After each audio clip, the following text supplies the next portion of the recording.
had to have race preferences. And Terry, my attorney, he had said to me, well, Jen, if you're serious about this, you should get into contact with Ward Connerly. And I don't think Terry even thought at that time that that's what I would do. But sure enough, not 10 minutes after I left breakfast with my attorney, I was on the phone calling up Ward and asking for his help in Michigan to start a Michigan initiative. Ward told me at the time that he was considering retiring. And he said, I need to think about this for a day or so, and I'll let you know. He said, I think that the decision is devastating, and I think you're right, we probably should do something about it, but I have been considering retiring. I would say probably 15 minutes later, I got a call back from him saying, let's do this. Let's do a Michigan initiative and let's take it right to the people. Because throughout the lawsuits, the people had shown that they were tired of these policies. Poll after poll after poll, letters to the editor, comments. I can't tell you the number of comments that I would get where someone would say, you know, I can't say this publicly. In fact, I may say just the opposite publicly, but I'm with you. And whenever I hear that, my first instinct is to be really frustrated. Why can't you say that publicly? Why do I stand up here publicly and say it at the time as a 19-year-old kid? But you, whoever you are, can't stand up and say, no, I agree with this girl. And then I think back to what my parents had said to me just before I filed my lawsuit. I think, you know what, I've got to cut them some slack because they're already out in the business world. They're worried about losing their jobs because of their opinions. And so then I become just thankful of their support, whether it's quiet or otherwise. I do want to tell you about an interview that I did because I think it's telling of where the elite establishment in the media comes at this issue versus where what I have thought all along and what we fight for. It was an interview with Ed Bradley from 60 Minutes. Very intimidating interview to walk into. There had been quite a bit of prep, and I walk into this interview, and the entire back wall that I would be facing was all 60 Minutes producers. And I'm sitting, and Ed Bradley is he's quite a figure in and of itself. And we're going back and forth. It was probably my first big interview that I had done. And we're talking back and forth, and he says to me, he says, I want to pose a situation to you, and you tell me what you think about it. He says, I interviewed a student yesterday on U of M's campus. He described his situation growing up as less than poor. He has 5 brothers and sisters, each from a different father. He was the father figure in the house. He was the oldest. He graduated from high school with what he thinks was a 3.0. He worked all through high school to provide for his family because his mom really was absent as well. Physically she was there, but mentally she was absent most of the time. And he said he's now graduating Phi Beta Kappa and he's going on to law school. What would you say to that student? And I looked at him and I said, well, you never mentioned his race. The fact is someone in that situation, it doesn't matter what their skin color is. They deserve to be judged on their accomplishments, on their character, on the situation that they've been placed in and what they've done with that situation. And that kid had shown that he could succeed in any setting. And yes, he deserved an opportunity, but not because of his skin color. He could have been any skin color and should have been given that opportunity. That segment, of course, never aired in the 60 Minutes piece. Anyway, back to where we're at.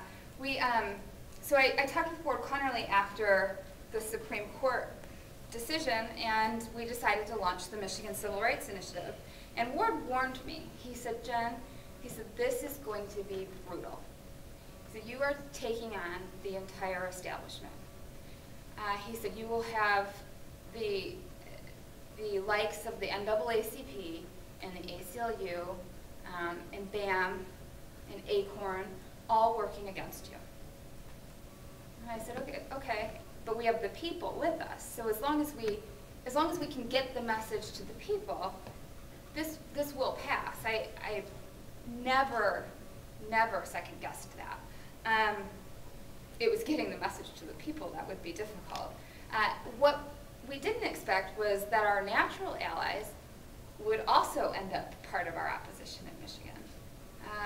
The Republican Party was against us here in Michigan. We had churches coming out against us in Michigan. We had organizations that should have been helpful, at least behind the scenes, and they weren't. And basically, it came down to, there was Ward Connerly, who was my mentor and my friend throughout the entire process and helped us raise money and get the issue to the people. But it came down to, what was it, 5 or 6 individuals in the office.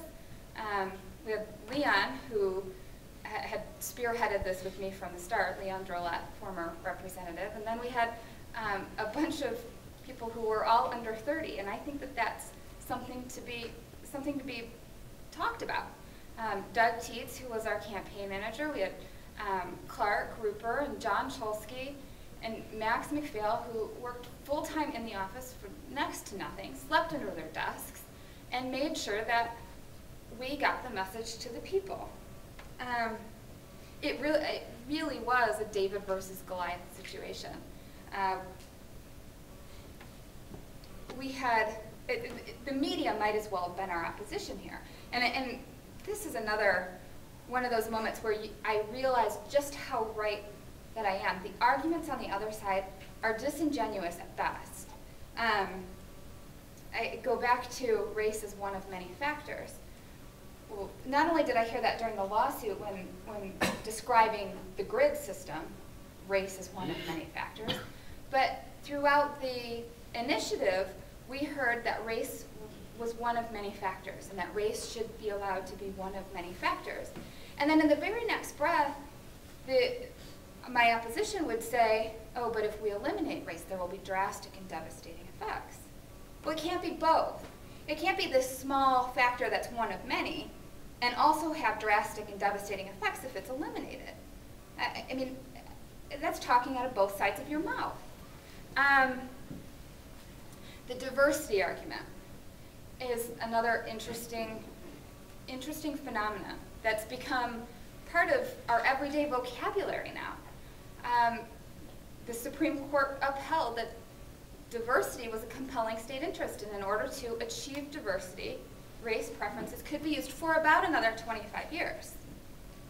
Well, that's interesting. I didn't know our Constitution was going to change in 25 years.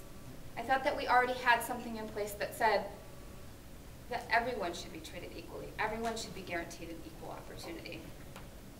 And then I start to think about diversity and what our opposition says. Often they'd say, actually there was a man who I debated often throughout the campaign, and there was a moment where he said, he was joking with the audience, and he said, you know, I grew up in a really diverse neighborhood. I grew up in Dearborn, Michigan, and there were Polish people, and there were German people, and there were Irish people, and we may have had some differences in religion in the neighborhood, and went through all of these things that make someone who they are. But and we had police officers, and we had engineers, we had people who hadn't graduated from high school but had made a career out of for themselves, and people who had gone on to graduate from college in the neighborhood that he grew up in. And he said, man, did we have diversity. And you know, everyone laughs, and then you stop to think about it. Well, he just told you what diversity isn't. You know, if you're of Irish descent and you grew up poor, you're not diverse.